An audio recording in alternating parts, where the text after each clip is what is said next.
balik hiruk-pikuk kehidupan ini, ternyata masih banyak masalah yang belum teratasi.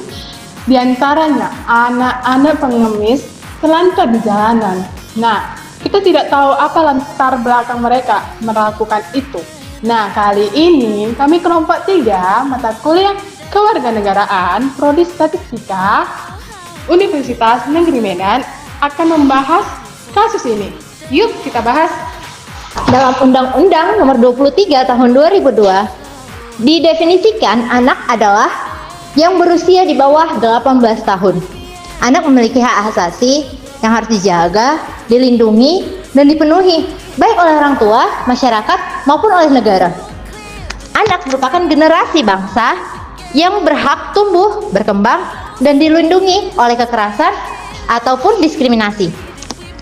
Hak-hak dasar anak juga diatur dalam Undang-Undang Nomor 23 Tahun 2002. Dalam pasal 4, anak berhak untuk tumbuh, berkembang, berpartisipasi, dan dilindungi oleh kekerasan serta diskriminasi.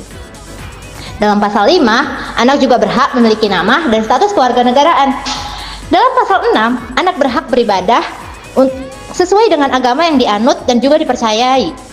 Dalam pasal 7, anak juga berhak untuk diasuh oleh orang tua atau pihak lain jika dia terlantar. Dalam pasal 8 dan pasal 9, diatur anak berhak untuk mendapatkan pendidikan dan pelayanan kesehatan yang layak. Dalam pasal 10, dinyatakan bahwa anak berhak untuk menyatakan pendapatnya sendiri dan juga didengarkan pendapatnya oleh orang lain. Dalam pasal 11, anak berhak untuk bermain dan juga berkreasi. Yang terakhir, dalam pasal 16 dinyatakan bahwa anak berhak dilindungi dari kekerasan dan juga penganiayaan.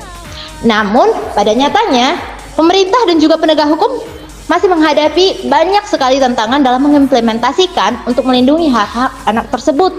Salah satunya adalah fenomena di mana seringnya anak hidup di jalanan dan juga banyak anak-anak yang dijadikan sebagai seorang pengemis. Nah, selanjutnya kita akan membahas fenomena anak sebagai pengemis. Fenomena anak sebagai pengemis di Indonesia merupakan suatu masalah sosial yang sangat memprihatinkan. Ternyata, banyak anak yang menjadi pengemis yang seringkali diakibatkan oleh kemiskinan struktural dan tingkat pendidikan yang kurang layak. Banyak anak yang menjadi pengemis dikarenakan ingin membantu keluarga mereka yang tidak mampu. Namun dalam beberapa masalah lainnya, banyak anak juga yang terpaksa menjadi pengemis karena dipaksa oleh orang tua mereka. Nah, situasi tersebut diperburuk oleh praktik-praktik ekstrim, seperti orang tua melakukan tindak kekerasan kepada anak mereka, guna untuk mendapatkan simpati berupa belas kasihan dari masyarakat. Nah, jadi pemerintah dan masyarakat perlu melakukan kolaborasi untuk menangani fenomena ini. Nah, contoh sederhana yang dapat kita lakukan guna untuk menangani fenomena ini yaitu seperti tidak memberikan uang kepada anak pengemis. Nah, dengan kolaboratif tersebut, kita dapat membantu anak-anak untuk mendapatkan hak-hak mereka kembali dan juga dapat membantu untuk memperbaiki tingkat pendidikan yang lebih baik lagi. Anak-anak pengemis tidak hanya menghadapi masalah ekonomi, namun banyak yang harus kita ketahui. Mari kita bahas. Nah, anak yang pengemis menghadapi dampak serius. Yang pertama itu ada secara fisik, mental, dan sosial. Nah, yang pertama tadi secara fisik. Nah, mereka rentan terhadap kondisi kesehatan buruk seperti malnutrisi, penyakit infeksi, dan gangguan pertumbuhan akibat paparan cuaca yang ekstrim dan kurangnya yang gizi. Yang kedua tadi secara mental. Kehidupan keras, mereka sering memicu trauma emosional, depresi, kecemasan, dan gangguan stres atau PTSD.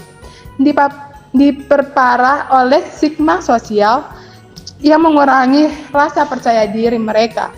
Di sisi sosial, mereka kehilangan akses pendidikan dan interaksi sehat, memperkuat siklus kemiskinan. Selain itu, mereka rentan terhadap perilaku negatif seperti tindakan kriminal dan penyalahgunaan zat yang terlarang karena kurangnya pengawasan dari orang tua mereka.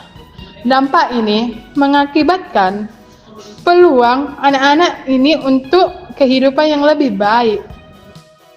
Ada berbagai upaya ataupun solusi yang bisa dilakukan untuk menyelamatkan anak-anak dari terpaksa menjadi pengemis. Berbagai upaya ataupun solusi tersebut memerlukan kontribusi antara pemerintah, masyarakat, dan organisasi non-pemerintah. Solusi yang pertama adalah dengan mengadakan program bantuan sosial. Program ini dirancang untuk meringankan keuangan masyarakat yang miskin sehingga mereka tidak perlu menjadikan anak-anak mereka menjadi pengemis.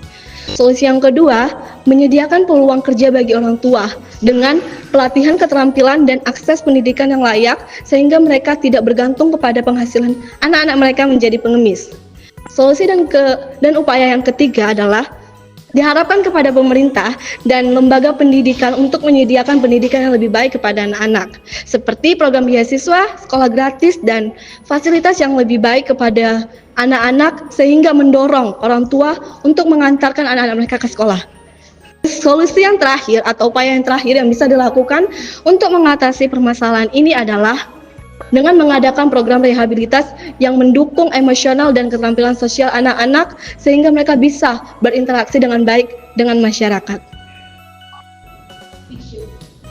Nah, setelah kita melihat realita berbagai kehidupan anak-anak pengemis dan mendengar berbagai pendapat, kita bisa sadar bahwa permasalahan ini bukan hanya sekedar permasalahan biasa, namun bisa menjadi tantangan yang besar yang memerlukan perhatian kita semua.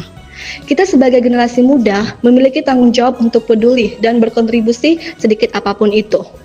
Semoga video ini bisa membuka mata kita dan mendukung langkah-langkah positif untuk mencerminkan masa depan yang lebih baik bagi anak-anak. Jangan lupa like dan share video ini. Kami dari kelompok 3 pamit undur diri.